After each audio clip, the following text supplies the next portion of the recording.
जिन मित्रों ने end game में भाग लिया है वे जानते हैं कि इवेंजर्स द्वारा थानोस को हराने और सभी लुप्त मनुष्यों को वापस लाने का कारण न केवल वह अंतिम प्रतीक है जो आयरन मैन ने स्वयं का बलिदान देकर प्राप्त किया था, बल्कि इससे भी महत्वपूर्ण ये है कि एंटमैन क्वांटम दुनिया से लौटने और कई सुपर हीरो को अतीत में ले जाने में सक्षम था। इस युद्ध के बाद एंटमैन उस व्यक्ति से जो अक्सर जेल में रहता था और असफल माना जाता था मशहूर सुपर हीरो बन गया। वह रेड कारपेट पर चलने लगा, ब्रांड एम्बेसडर बना और अपने अनुभवों को बेस्ट सेलर किताब में बदला। ये सब उसे एवेंजर्स 3 के बाद मिली पहचान से बेहतर था। कई बार खाना खाते समय भी लोग उसके लिए पैसे चुका देते हैं। धन्यवाद स्पाइडरमैन।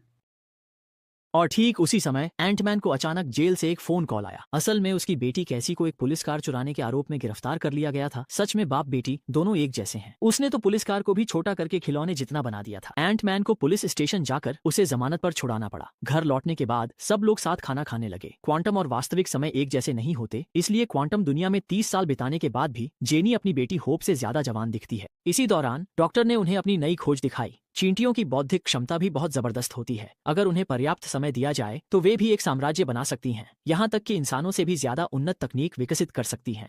और एंटमैन की बेटी कैसी ने जब बाकी सब लोग गायब थे, पिम डॉक्टर द्वारा छोड़ी गई योजनाओं के आधार पर क्वांटम तकनीक पर भी शोध किया। उसने एक mini quantum world map detector बनाया जो यहाँ तक कि उसमें संदेश भी भेज सकता है।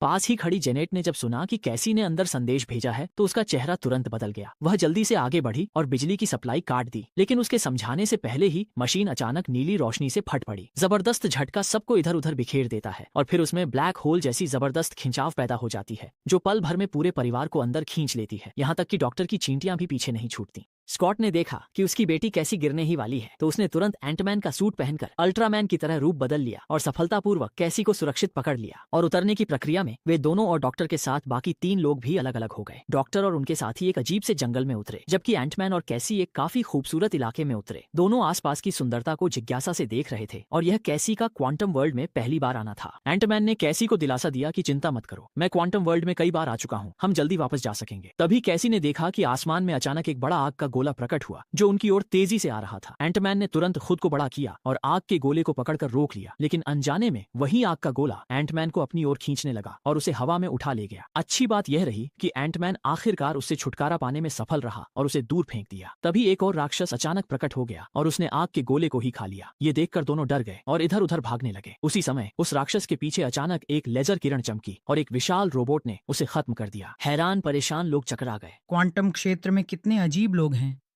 मुझे भी इसका पता नहीं था। इसके बाद दोनों को उसी रोबोट ने उनके निवास स्थान पहुंचा दिया। एक विशेष रस